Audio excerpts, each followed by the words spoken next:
संत शिरोमणि आचार्य गुरुवर श्री विद्यासागर जी महाराज की जय। और हम योग प्रणेता पूज्य मुनि श्री प्रणम्य सागर जी महाराज की जय। ओम अरहम नमः। श्री तत्वाद सूत्र के प्रथम अध्याय की कक्षा में आप सभी का स्वागत है। 10 दिन की इस रिवीजन श्रृंखला में 21 कक्षाओं के सार को ग्रहण कर सकते हैं। आप अपने मित्रों, परिवार के अन्य लोगों को भी इस वैज्ञानिक वाचना से जोड़कर पुण्य अर्जन कर सकते हैं। आगामी 3 अप्रैल को इसकी ऑनलाइन परीक्षा ली जाएगी, जिसमें आप जीत सकते हैं आकर्षक उपहार एवं सर्टिफिकेट्स। यदि आप हमारे व्हाट्सएप ग्रुप या टेलीग्राम ग्रुप को ज्वाइन नहीं कर पाए हैं तो अभी करें।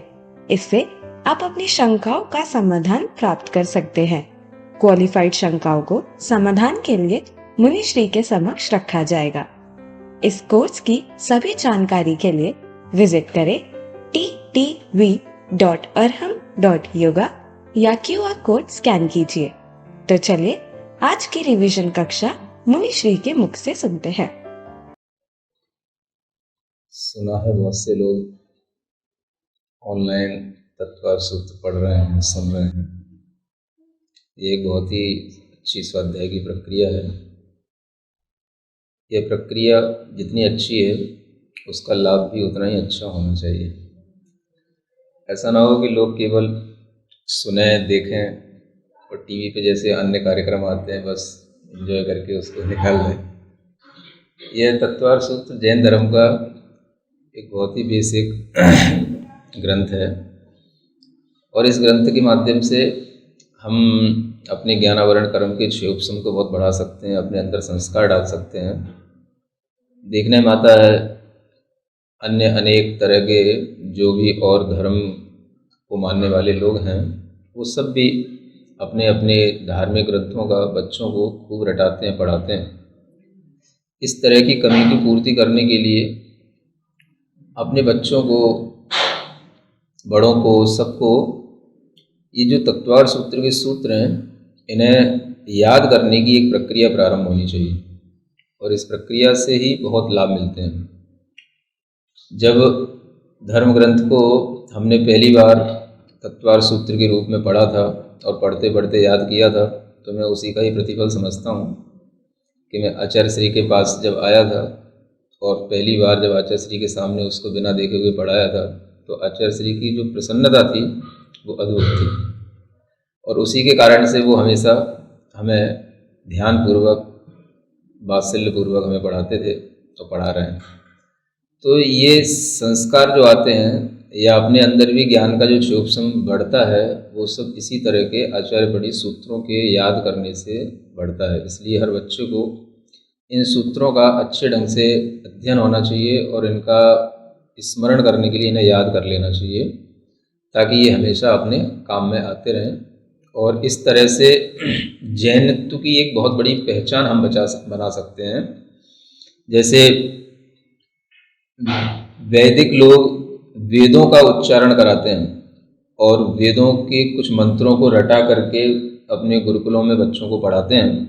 ऐसे ही मुझे भाव आता है कि हर घर में तत्वार सूत्र बच्चों को याद होना चाहिए और हर घर एक जैन धर्म का गुरुकुल की ब्रांच होनी चाहिए। ऐसी मेरी भावना है। बोलिए महावीर। मोक्ष मार्गस्य नेतारं भेत्तारं कर्म भूव्रतां ज्ञातारं विश्वतत्त्वानां वन्दे तद्गुणलब्धये। देवादिदेव आदिम तीर्थंकर श्री ऋषभनाथ भगवान की, वर्तमान शासन नायक श्री वर्धमान महावीर भगवान की, परम पूज्य आचार्य गुरुवर श्री विद्यासागर जी महाराज जी की। सूत्रों में पूर्व सूत्रों का भी कुछ अनुसरण चला करता है। पूर्व सूत्र में यदि कुछ कहा गया है तो उसका संबंध अगले वाले सूत्र से भी हो सकता है। इसी दृष्टिकोण को ध्यान में रखते हुए जो मति श्रुत ज्ञान के विषय में कहा था कि मृति श्रुतियोर निबंधे द्रव्ये स्वसर्व पर्यायेषु, यानी द्रव्यों की असर्व पर्यायों में मति और श्रुत ज्ञान का विषय होता है। द्रव्यों को तो सभी को जानते हुए भी असर्व पर्यायों को मति और श्रुत ज्ञान जानते हैं। असर्व माने सर्व का अभाव, तो सभी पर्यायों को नहीं जानता, कुछ पर्यायों को जानता। इसी असर्व पर्यायेषु इस शब्द की, इस पद की अनुवृत्ति इस सूत्र के साथ भी की जाती है, ऐसा भी आचार्यों ने कहा है। यानी रूपी पदार्थों को जानता है, यह इस सूत्र से ज्ञात हुआ, और ऊपर वाले सूत्र से असर्व पर्यायों को जानता है, यह भी इसके साथ जोड़ना। क्योंकि इस सूत्र में तो केवल द्रव्य का कथन किया गया, रूपी द्रव्य को जानता है। तो ये भी प्रश्न उठेगा कि अगर रूपी द्रव्य को जानता है तो क्या रूपी द्रव्य की सभी पर्यायों को जानता है या कुछ पर्यायों को जानता है? तो आचार्य यहाँ उत्तर देंगे कि रूपी द्रव्य की भी कुछ पर्यायों को ही जानेगा, सभी पर्यायों को नहीं जानेगा। क्योंकि अवधि ज्ञान की अपनी जो सीमाएं हैं, वो सीमाएं रूपी द्रव्य के साथ साथ सभी प्रकार के भावों को ग्रहण करने में नहीं आती हैं। जैसे मान लो कर्म द्रव्य भी है, तो कर्म द्रव्य के कारण से आत्मा में अनेक तरह के भाव उत्पन्न होते हैं। तो उस आत्मा के भावों को भी, सभी प्रकार के भावों को अवधि ज्ञान नहीं जान पाएगा। मुख्य रूप से 5 प्रकार के भाव होते हैं: औपशमिक, छायोपशमिक, छायिक, औदैक और पारिणामिक। इन 5 भावों को भी अवधि ज्ञान पूरा का पूरा नहीं जान सकता। कर्म के उदय से होने वाले औदैक भाव हैं, ये अवधि ज्ञान से जानने में आ जाएंगे। कर्म के उपशम से होने वाले औपशमिक भाव हैं, ये भी अवधि ज्ञान के द्वारा ग्रहण करने में आ जाएगा। और कर्म के क्षयोपशम से होने वाले जो क्षयोपशम भाव हैं, वो भी अवधि ज्ञान बता देगा। लेकिन अवधि ज्ञान छायिक भाव को नहीं बता पाएगा, पारिणामिक भाव को नहीं बता पाएगा। ये अवधि ज्ञान की अपनी एक सीमा हो गई। इसी को बोलते हैं असर्व पर्यायेषु। अवधि ज्ञान के माध्यम से भी रूपी द्रव्य की जितनी भी पर्याय हैं, वो सारी की सारी ग्रहण करने में नहीं आती। इससे यह सिद्ध हो जाता है। इसीलिए कल आपको बताया था कि भव्य और अभव्य की पहचान अवधि ज्ञान का भी विषय नहीं है, ये इससे भी जानना। तो इस तरह से अवधि ज्ञान के विषय में जानने के बाद में आगे का सूत्र आता है, तदनंत भागे मनः पर्ययस्य। अब अवधि ज्ञान के बाद में मनः पर्यय ज्ञान का विषय आता है। मनः पर्यय ज्ञान किसको जानता है, कितना विषय ग्रहण कर सकता है? तो आचार्य कहते हैं उसका अनंतवां भाग। उसका माने किसका? तो जो अवधि ज्ञान का विषय चल रहा था उसका। अब अवधि ज्ञान में भी बहुत प्रकार के अवधि ज्ञान बताए थे, देशावधि, परमावधि, सर्वावधि। तो किसका अनंतवां भाग लेना? तो जो सबसे बड़ा अवधि ज्ञान होगा, सबसे उत्कृष्ट होगा। तो सर्वावधि ज्ञान का भी अनंतवां भाग, माने इतना सूक्ष्म अनंतवां भाग भी ग्रहण करने में यह मनः पर्यय ज्ञान समर्थ हो जाता है। यानी मनः पर्यय ज्ञान का विषय बहुत ही सूक्ष्मता को लिए हुए है। बताया यह जाता है कि सर्वावधि ज्ञान का उत्कृष्ट द्रव्य कार्मण द्रव्य कहलाता है, कर्म द्रव्य को ग्रहण करना। तो उस कार्मण द्रव्य का भी अनंतवां भाग यह मनः पर्यय ज्ञान ग्रहण करता है। इससे यह सिद्ध होता है। इस तरह से यहाँ पर मनः पर्यय ज्ञान के विषय में यह चर्चा पूर्ण हो जाती है। अब आगे बढ़ते हैं। सर्वद्रव्य पर्यायेषु केवलस्य, ये केवल का मतलब केवल ज्ञान। केवल ज्ञान का विषय क्या है? सर्वद्रव्य पर्यायेषु। सर्व शब्द को दोनों के साथ जोड़ना है, सर्वद्रव्य और सर्व पर्याय। सभी द्रव्यों में और सभी पर्यायों में केवल ज्ञान का विषय बनता है। अब आप देखें कि केवल ज्ञान कितना बड़ा ज्ञान है। सभी द्रव्य में मूर्तिक द्रव्य भी आ जाते हैं, अमूर्तिक द्रव्य भी आ जाते हैं। जो मूर्तिक द्रव्य हैं वो पुद्गल आदि द्रव्य कहलाते हैं। पुद्गल द्रव्य को ही एक तरह से पूर्ण रूप से मूर्तिक कहा जाता है। और जो शुद्ध जीव द्रव्य है, धर्म द्रव्य हैं, अधर्म द्रव्य है, आकाश द्रव्य है, काल द्रव्य है, ये अमूर्तिक द्रव्य हैं। इन अमूर्तिक द्रव्यों को और इनकी सभी पर्यायों को, यानी इन अमूर्तिक द्रव्यों का भी अनंत काल में क्या परिणमन हुआ और अनंत काल तक इनकी कैसी पर्यायें उत्पन्न होती रहेंगी, यह सब इस केवल ज्ञान का विषय बनता है।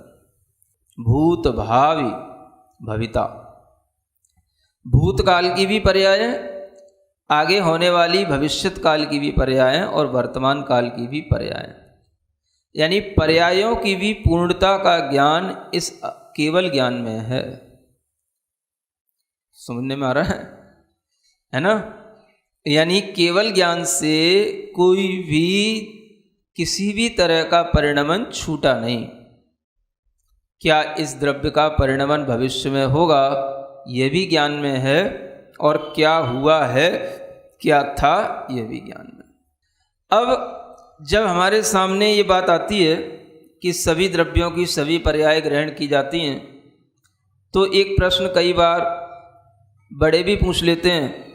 आप यहाँ ये बता रहे हो कि केवल ज्ञान के द्वारा सब कुछ जाना जाता है, और कितना भी कोई भी पदार्थ कैसा भी कहीं भी हो वो सब उनके ज्ञान में आता है। यानी सिद्ध भगवान कब से शुरू हुए, कब उनका प्रारंभ हुआ, सबसे पहले सिद्ध भगवान कौन थे ये बताओ। केवल ज्ञान में भी आपको यह जानना है कि जिस द्रव्य का जैसा स्वरूप है, जिस पदार्थ का जैसा स्वरूप है, जिस वस्तु का जैसा स्वरूप है, केवल ज्ञान उसको वैसा का वैसा ही जानता है। अगर किसी भी चीज की आदि नहीं है, अनादि है, तो केवल ज्ञान में दिख तो सब रहा है, लेकिन जो अनादि रूप है उसको अनादि रूप ही जानेगा, अनंत रूप है उसको अनंत रूप ही जानेगा। अब आप अनादि की आदि कर दो और ये कहने लग जाओ कि भाई पहले सिद्ध भगवान कौन हुए, जिसका कभी प्रारंभ ही नहीं है, उसके स्वरूप को हमने उसी रूप में जाना है जैसा उसका स्वरूप है। तो अनादि को अनादि के रूप में ही जाना जाएगा। जिसका प्रारंभ नहीं है तो उसका प्रारंभ बिंदु कैसे जान लिया जाएगा? तो केवल ज्ञानी भी अनादि को अनादि रूप में ही जानेंगे। हर संख्या को जानने वाला ज्ञान भी अलग अलग होता है, समझ आए? मतिक ज्ञान, श्रुत ज्ञान के माध्यम से यदि हम जानेंगे तो संख्यात संख्या वाली चीजों को ही जान पाएंगे। ये बात अलग है कि श्रुत ज्ञान के माध्यम से हम ये ज्ञान कर लेंगे कि हाँ अनंत होता है, असंख्यात होता है, लेकिन वास्तव में मतिक ज्ञान के माध्यम से, श्रुत ज्ञान के माध्यम से हम अगर किसी चीज को गिनने बैठेंगे या हम उसको उस संख्या का किसी भी तरह से आकलन करने बैठेंगे तो हम संख्यात में ही अपना ज्ञान लगा पाएंगे। असंख्यात में तो हमारा ज्ञान काम ही नहीं करेगा। जान लेगा, प्रोसेस जान लेगा, लेकिन असंख्यात संख्या का नाप तौल एक्यूरेट नहीं कर पाएगा। असंख्यात संख्या को नापने की तुला अवधि ज्ञान और मनः परय ज्ञान की है, और अनंत को नापने की तुला केवल ज्ञान के पास है। हम और आप तो केवल कह सकते हैं, सुन सकते हैं, पढ़ सकते हैं, लेकिन वास्तव में अनंत क्या होता है उसका कोई भी हमारे अंदर विजुअलाइजेशन नहीं हो सकता। वो तो केवल ज्ञानी जानेंगे। जिसका अंत ही नहीं है तो उन्हें वो अंत नहीं है इसी रूप में ही जानने में आएगा। फिर आप कहोगे उन्हें सर्व का ज्ञान कैसे हो गया?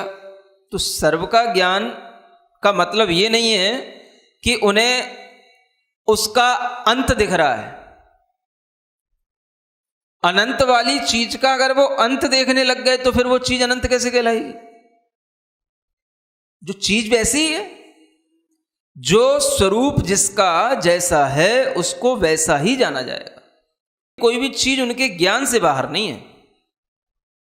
उनके ज्ञान की तुला में वो अनंत तुलने की शक्ति आ गई। वो ज्ञान में सब तोल लेंगे, अनंत में भी विभाजन कर लेंगे, कौन सा अनंत कम है और कौन सा अनंत ज्यादा है। क्योंकि अनंत भी एक प्रकार का नहीं है, सब अनंत अलग अलग होते हैं। जीव द्रव्य अनंत हैं, पुद्गल उससे भी ज्यादा अनंत होते हैं। जीव द्रव्यों में भी भव्य जीव होते हैं, अभव्य जीव होते हैं। अभव्य भी अनंत हैं, भव्य भी अनंत हैं, लेकिन अभव्यों से भी अनंत गुणे भव्य होते हैं। उसमें भी आपको अनंत से मल्टीप्लाई करना पड़ेगा। अभव्यों की जो संख्या है अनंत, उसमें भी अनंत से मल्टीप्लाई करोगे तब जाकर के भव्यों की संख्या आएगी। एक निगोद जीव में कितने जीव रहते हैं? तो अनंत जीव रहते हैं। सिद्ध कितने जीव हैं? तो वो सिद्ध भी अनंत हैं, लेकिन उन अनंत में और एक निगोद जीव के अनंत में अंतर है। एक निगोद जीव में जितने अनंत जीव रह रहे हैं वो सिद्ध जीवों से भी अनंत गुणे हैं। ये सब गुणा भाग भगवान के ज्ञान में आता है। अब अनंत में ही अनंत का गुणा करके वो कमती बढ़ती सब देख रहे हैं। समझ आ रहा है? हम मति और श्रुत ज्ञान वाले लोग उस अनंत के गणित को जो बताया गया है, अगर हम उसको थोड़ा भी अपने लिए समझ लेते हैं तो उतना ही पर्याप्त है। दिखाया तो कुछ नहीं जा सकता। सिद्ध जीवों से भी अनंत गुणे जीव एक निगोद जीव में रहते हैं। समझ में आ रहा है? भूतकाल जो अनंत बीतित हो चुका है उससे भी अनंत गुणा काल भविष्य का होता है। हर चीज का गुणा विज्ञान है, बिल्कुल गणित है। तो हमें जो बताया जाए हम उसको केवल बस मान लिए, जान लिए, यही हमारे लिए बहुत बड़ी चीज है। तो अनंत को जानने वाला कौन होगा? हाँ, सर्वज्ञ केवल ज्ञानी। समझ आ रहा है? वही अनंत को जानेंगे। और उस अनंत को जानने के बाद हमारे लिए जो ज्ञान आएगा वो तो केवल एक मौखिक अक्षरात्मक श्रुत ज्ञान हो गया। अक्षरों से हमने सुन लिया, हमने समझा दिया। जिनको पास अक्षर का ज्ञान होएगा वो थोड़ा सा समझ लेंगे। अब आप ये देखो कि जैसे केवल ज्ञान अनंत को जानने की क्षमता रखते हैं, ऐसे ही अवधि ज्ञान, मने परे ज्ञान, ये असंख्यात भवों को, असंख्यात पर्यायों को जानने की क्षमता रखते हैं। आप असंख्यात भवों पहले क्या थे ये बता सकते हैं, विपुल मति मने परे ज्ञान वाले। समझ आ रहा? असंख्यात भवों का ज्ञान क्या होता है। लेकिन इसका मतलब ये लगा लेना कि जब इनके ज्ञान में असंख्यात भव का पहले का आ रहा है, आगे का आ रहा है, तो सब कुछ निश्चित है, हमें वैसा ही होना है, इसलिए हमें कुछ नहीं करना है, ये बात सही नहीं लगती। आपको केवल इतना सोचना चाहिए ये उस ज्ञान का विषय है। सुन रहे हैं? अब आप सोचोगे कि जब एक मनः परे ज्ञानी, अवधि ज्ञानी भी हमारे आगे के भव बता सकते हैं, 7 भव, 8 भव, तो हम करें क्या? तो इस तरह से जो इस ज्ञान का अपने ज्ञान में ऐसा सोचने लग जाते हैं वो लोग गलती करने लग जाते हैं। हमें केवल इतना देखना है ये इस ज्ञान की सीमाएं हैं, इन ज्ञान की ये शक्तियां हैं। इसका मतलब ये नहीं है कि सब कुछ फिक्स हो गया है। इसका मतलब ये नहीं है कि सब कुछ जैसा भगवान ने देखा है वैसा ही हो रहा है। समझ में आ रहा है? भगवान ने जैसा देखा, केवल ज्ञान में जैसा दिखा, वैसा ही बिल्कुल निश्चित है। निश्चित उनके ज्ञान में होगा, आपके ज्ञान में कोई निश्चय नहीं है और आपको कोई निश्चय करना भी नहीं चाहिए। उनके ज्ञान का निश्चय उनके ही ज्ञान में रहने दो। अपने ज्ञान से उनके ज्ञान में क्या आया इसका निश्चय मत करो। उनके ज्ञान का केवल स्वरूप समझो, स्वरूप का निश्चय करो। केवल ज्ञान का स्वरूप क्या होता है? अनंत द्रव्यों की अनंत पर्यायों को जानना, बस इतना सा निश्चय करो। इसी का नाम है यथार्थ निर्णीति, सम्यक ज्ञान। अब अगर हम इससे ज्यादा आगे बढ़ेंगे, अपना ज्ञान उनमें लगाने लग जाएंगे तो गड़बड़ हो जाएगी। अन्यून मनतिरिक्तम, आचार्य समंतभद्र महाराज आपको भी रत्नगण श्रावकाचार्य में आगे बताएंगे कि सम्यक ज्ञान का स्वरूप है न तो न्यून न अतिरिक्त। अतिरिक्त क्या हो गया? एक एक पर्याय बिल्कुल भगवान के ज्ञान में निश्चित हो चुकी है, इसलिए किसी भी जीव को उस ज्ञान से अलावा कुछ अन्य सोचना ही नहीं चाहिए। जो कुछ था वो भगवान के ज्ञान में निश्चित हो चुका है, इसलिए हर पर्याय के बाद में क्या आना, हर पर्याय के बाद क्या होगा, ये सब बिल्कुल क्रम से बंध गया है। इसका नाम है क्रमबद्ध पर्याय। आज आदमी केवल ज्ञान को न जानता हो, सर्वज्ञता का विषय क्या है उसको न मालूम हो, केवल ज्ञान की सिद्धि ना कर पाए, सर्वज्ञता की सिद्धि ना कर पाए, लेकिन क्रमबद्ध पर्याय की सिद्धि करने बैठ जाएगा। किसी भी ग्रंथ में आचार्य के द्वारा लिखी हुई, किसी भी आचार्य के द्वारा लिखी हुई ये पंक्ति कोई हमें निकाल के दिखाए कि क्रमबद्ध पर्याय इस शब्द को इन आचार्यों ने लिखा है, इसको परिभाषित किया। पंडितों की बातें मत करना मेरे सामने, आचार्यों के द्वारा लिखे हुए शास्त्रों में बताना कहां ये स्पष्ट रूप से लिखा हुआ है कि क्रमबद्ध पर्याय क्या होती है। ये अतिरिक्तपना आ गया, जो बताया गया था उससे हमने अपने ज्ञान से कुछ ज्यादा जोड़ लिया, ज्यादा जान लिया। आप सिर्फ जानो जितना बताया जा रहा है। मैं मान रहा हूं केवल ज्ञान का विषय अनंत है, अनंत द्रव्यों को जानना, अनंत पर्यायों को जानना है, सब कुछ जानना है। ये सर्वाणि चराचराणि विधिवत द्रव्याणि तेषां गुणान् पर्यायानपि भूत भावि भवतः सर्वान् सदा सर्वदा जानीते युगपत् प्रतिक्षणमतः सर्वज्ञ इत्युच्यते सर्वज्ञाय जनेश्वराय महते वीराय तस्मै नमः। ऐसे वीर भगवान को मैं दिन में 3 बार प्रणाम करता हूं, जिन्होंने सब द्रव्यों की सब पर्यायों को एक साथ युगपत् जान लिया है, लेकिन क्रमबद्ध पर्याय का कथन, क्रमबद्ध पर्याय के बारे में भगवान ने कभी नहीं कहा। समझ में आ रहा कि सब पर्याय क्रम से बंधी हुई हैं, इसलिए आप बस मेरे स्वरूप का निश्चय करके निश्चिंत हो जाओ, आपको कुछ नहीं करना है।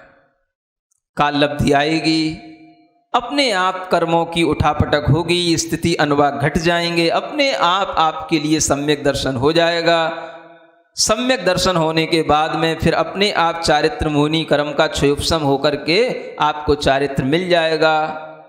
काल लब्धि और निकट आएगी, अर्धपुद्गल परिवर्तन काल जब बचा ही नहीं रहेगा, थोड़ा सा रह जाएगा, तो अपने आप आपको मोक्ष जाने का समय आ जाएगा, मोक्ष हो जाएगा।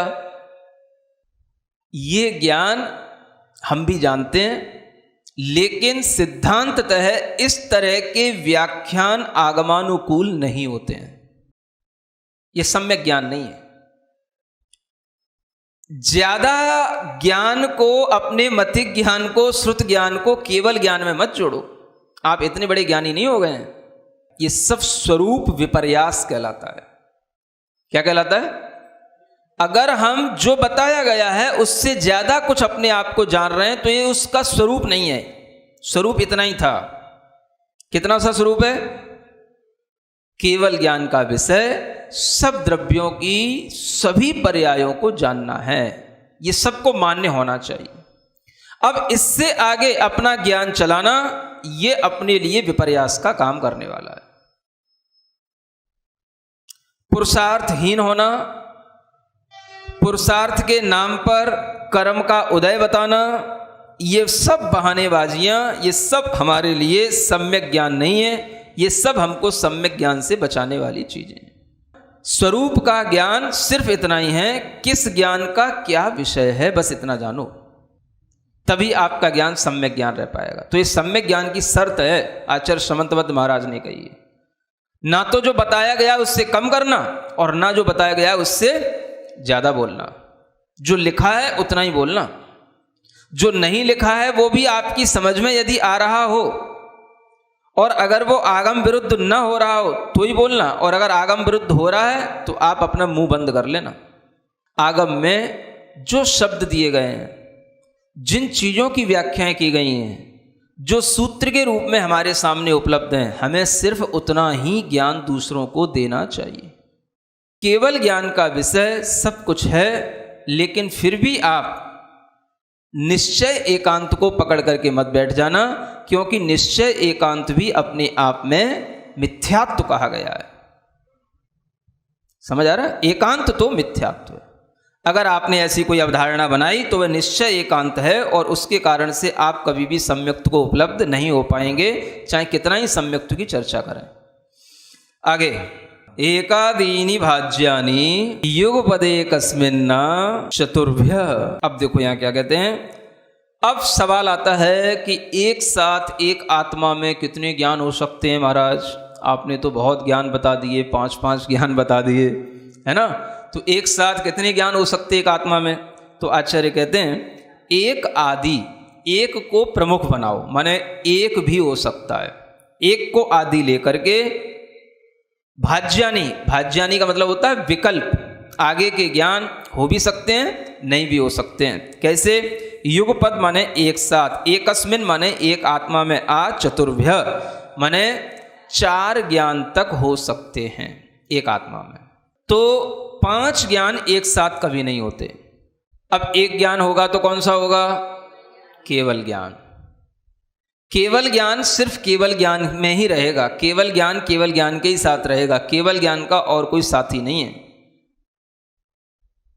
वो अकेला एक तरफ और बाकी का सारा एक तरफ। अब 4 ज्ञान बचे, इन 4 ज्ञानों में 2 ज्ञान एक साथ होंगे तो मतिक ज्ञान, श्रुत ज्ञान। 3 ज्ञान एक साथ होंगे तो मतिक ज्ञान, श्रुत ज्ञान, अवधि ज्ञान, अथवा मतिक ज्ञान, श्रुत ज्ञान, मनः पर्यय ज्ञान। जरूरी नहीं कि अवधि ज्ञान हो तभी मनः पर्यय ज्ञान हो, कोई उसके लिए कारण कार्य का संबंध नहीं है। 4 का भंग बनेगा, मतिक ज्ञान, श्रुत ज्ञान, अवधि ज्ञान और मनः पर्यय ज्ञान। ऐसे 4 ज्ञान भी एक साथ होंगे, है ना? इस तरह से 4 ज्ञान जो हैं ये क्षयोपसम ज्ञान हैं, ये एक साथ रह सकते हैं। क्षायिक ज्ञान किसी के साथ नहीं रहता, क्योंकि उसकी क्वालिटी ही डिफरेंट है। कर्म के क्षय से उत्पन्न होने वाला ज्ञान एक ही ज्ञान होता है, और ये सभी ज्ञान जो हैं वो क्षयोपसमिक हैं। कर्म के कभी अच्छे क्षयोपसम हो गए तो ज्ञान प्रकट हो गया, कर्म का उदय आ गया तो ज्ञान ढक गया। इस तरह से इनमें कमती बढ़तीपना चलता रहता है। तो ऐसे ये ज्ञान क्षयोपसम ज्ञान कहलाते हैं, और इन्हीं ज्ञानों में एक दूसरे के साथ रहने की स्थिति बनती है। लेकिन ये भी जानना कि अगर किसी के अंदर 4 ज्ञान हैं या 3 ज्ञान हैं या 2 ज्ञान हैं, तो हमारे उपयोग में एक ज्ञान ही एक बार में आता है। हमें लगेगा जरूर कि हम एक साथ सब सुन रहे हैं, समझ रहे हैं, एक साथ सब देख रहे हैं, जान भी रहे हैं, लेकिन एक बार में एक ही उपयोग होता है। जब हमारा मतिक ज्ञान काम करता है, श्रुत ज्ञान का सद्भाव है, अभी काम नहीं कर रहा है। जब श्रुत ज्ञान काम करेगा, मतिक ज्ञान की लब्धि है, उसको बोलते लब्धि, प्राप्ति हो चुकी है, लब्धि रूप में रहेगा, लेकिन उपयोग रूप में तो मतिक ज्ञान आ जाएगा। जब अवधि ज्ञान काम करेगा तो मतिक ज्ञान, श्रुत ज्ञान लब्धि रूप में रहेंगे, उपयोग के रूप में अवधि ज्ञान आ जाएगा। 2 चीजें हैं, लब्धि और उपयोग। तो जो ज्ञान से हम काम ले रहे हैं वो कहलाएगा उपयोग रूप, और जो ज्ञान हमारे लिए केवल है, कर्म का क्षयोपसम होने के कारण से उसका सद्भाव हमारे अंदर है, इसलिए वो कहलाएगा लब्धि रूप। लब्धि का मतलब क्या हो गया? कर्म के क्षयोपसम की शक्ति होना। तो जब हमारे अंदर इस तरह की लब्धियां होती हैं तो उनका उपयोग हम कभी कर भी सकते हैं, नहीं भी कर सकते हैं। जिस समय पर हम उपयोग करेंगे उस समय पर उपयोग की परिणति एक समय पर एक ही ज्ञान की रहेगी। इसलिए 4 ज्ञान का सद्भाव होकर के भी उपयोग में तो एक समय में एक ही ज्ञान होगा, ऐसा जानना। केवल ज्ञान तो हमेशा, है ना, उपयोग स्वरूप ही है, क्योंकि लब्धि तो क्षयोपसम के भाव को कहते हैं। अब वहाँ क्षयोपसम तो है ही नहीं, वहाँ तो क्षायिक भाव आ गया, तो वहाँ तो हमेशा उपयोग रूप ही है, वहाँ कोई भी चीज़ लब्धि में है ही नहीं, वहाँ सब कुछ उपयोग स्वरूप है। इसलिए एक केवल ज्ञान को यहाँ पर सर्वसमर्थ जानना। केवल ज्ञान को आचार्यों ने असहाय ज्ञान भी कहा है। असहाय, असहाय का मतलब एक तो वो जिसकी कोई सहायता करने वाला नहीं, वो तो आपके अकॉर्डिंग हो गया। लेकिन यहां आचार्य जो कहने जा रहे हैं, असहाय का मतलब जिसे किसी की सहायता की जरूरत नहीं, उसको भी असहाय कहेंगे, जिसको सहायता की आवश्यकता ही नहीं। आप सामने होंगे तभी हम ज्ञान कर पाएंगे, आप हमारे अभिमुख होंगे तभी हम आपको देख पाएंगे, ऐसा कुछ नहीं है। कोई कंडीशन नहीं किसी भी द्रव्य को जानने की। समझ आ रहा है?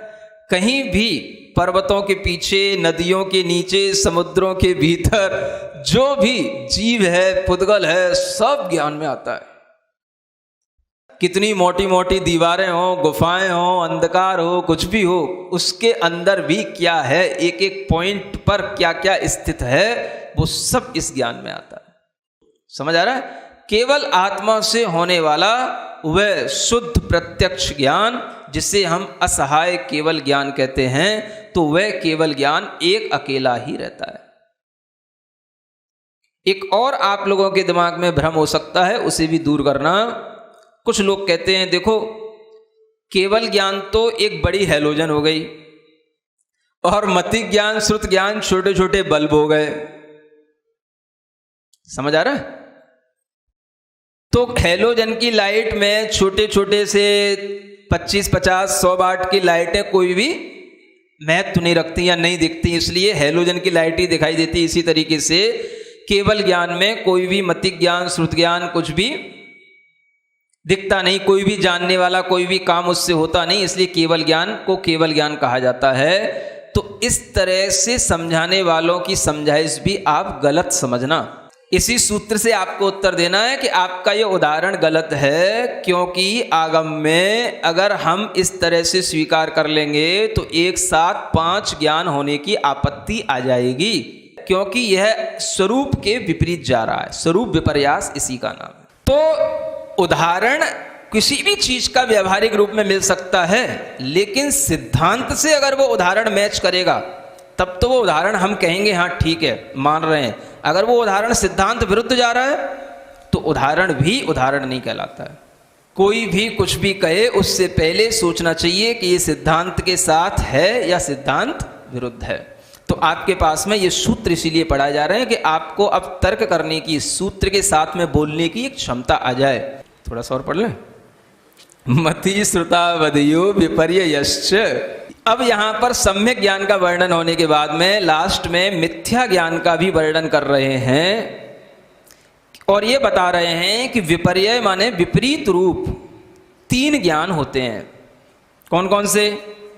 मति ज्ञान, श्रुत ज्ञान और अवधि ज्ञान। ये विपरीत रूप भी होते हैं, मतलब कि ये मिथ्या ज्ञान भी कहलाते हैं। और ये मिथ्या ज्ञान होंगे तो क्या होगा? इनके साथ में ज्ञान तो होगा, लेकिन ज्ञान विपरीतता को लिए हुए होगा। मान लो मिथ्या दृष्टि भी वही शब्द सुन रहा है जो हम बोल रहे हैं। मिथ्या दृष्टि भी मनुष्य को मनुष्य ही देख रहा है, जान रहा है। सम्यक दृष्टि भी मनुष्य को मनुष्य ही जान रहा है। समझ आ रहा है? मति श्रुत ज्ञान सम्यक दृष्टि का भी इसी रूप में काम कर रहा है और मिथ्या दृष्टि का भी वैसा ही जानने वाला है। अवधि ज्ञान भी अगर हो तो वैसा ही जानेगा, लेकिन फिर भी अंतर होएगा। वो विपरीतता के साथ जानेगा। विपरीतता किसमें होगी? तो आचार्य कहते हैं 3 चीजों के साथ विपरीतता होती है। स्वरूप का विपर्यास, इसी को बोलते हैं, स्वरूप विपर्यास होगा। दूसरा कारण विपर्यास कहलाता है, और तीसरा भेदा भेद विपर्यास कहलाता है। ये विपर्यास माने बुद्धि के अंदर विपरीतता बैठी हुई है, भले ही आप जानने वाली चीजों को वैसा जान रहे हैं, है ना। एक सिंपल सा इसका उदाहरण यही है कि जैसे मान लो किसी ने मनुष्य को देखा, सम्यक दृष्टि होगा तो मनुष्य को मनुष्य देखते हुए भी क्या जानेगा? इसकी आत्मा, इसके कर्म, इसके शरीर, ये सब अलग हैं। आत्मा कर्म के उदय से ये मनुष्य गति को प्राप्त की गई है। मिथ्या दृष्टि क्या जानेगा? भगवान ने इसको मनुष्य बना करके भेज दिया। ये स्वरूप विपर्यास हो गया। या जो आदमी देख रहा है उसकी आत्मा तो वो जानते ही नहीं, वो तो जो ये आदमी है वही सब कुछ है। आदमी गया, सब कुछ गया, इसके बाद में कुछ नहीं है। आत्मा आत्मा तो कोई चीज होती नहीं है। जो कुछ है सो बस इसकी ये शरीर है, इसका मन है, और जैसा मेरा शरीर मेरा मन है वैसे इसके पास इसका शरीर इसका मन है। तो आत्मा का तो उसको कोई भेद अभेद कारण कार्य स्वरूप कुछ भी उसके ज्ञान में है नहीं। सिरिजिण वाणी जग कल्याणी जग जन मदतम मोहरी जणमण हारी गढ़हर हारी जम जरा भव रोग हरि तिथ्य राणम दिव्य झुणिम जो पड़ई सुणई मय्ये धारई राणम सौख मणंतम धर्य सासद मोक्ष पदम पावई सासद मोक्ष पदम पावई। आगामी 3 अप्रैल को परीक्षा के लिए आप अपने आप को अच्छे से तैयार कर सकते हैं। अभ्यास प्रश्न पत्रों को सॉल्व करके ttv.arham.yoga और व्हाट्सएप टेलीग्राम ग्रुप्स में आपको अभ्यास प्रश्न पत्र की लिंक सर्कुलेट की जाएगी। ग्रुप्स को ज्वाइन करने के लिए स्कैन कीजिए QR कोड या ttv.arham.yoga पर जाइए। अब समय है आज के प्रतियोगिता प्रश्न का। इसमें भाग लेने के लिए आप अपने फोन को QR कोड स्कैन करने के लिए तैयार रखिए या दिए गए लिंक go.arham.yoga/सवाल पर जाइए। आप सही उत्तर चुनकर हमें कल दोपहर 2 बजे तक भेज सकते हैं। 3 भाग्यशाली विजेताओं को मिलेंगे आकर्षक उपहार। आज का सवाल है, भगवान ने मुझे मनुष्य बनाकर भेज दिया, ये कौन सा विपर्यास है? स्वरूप विपर्यास, कारण विपर्यास, भेदाभेद विपर्यास, इनमें से कोई नहीं। अगर आप किसी कारणवश QR कोड को स्कैन न कर पाए हो तो ऊपर बताई गई वेबसाइट पर विजिट कीजिए। विजेताओं का नाम इसी कार्यक्रम श्रृंखला में आगे घोषित किया जाएगा।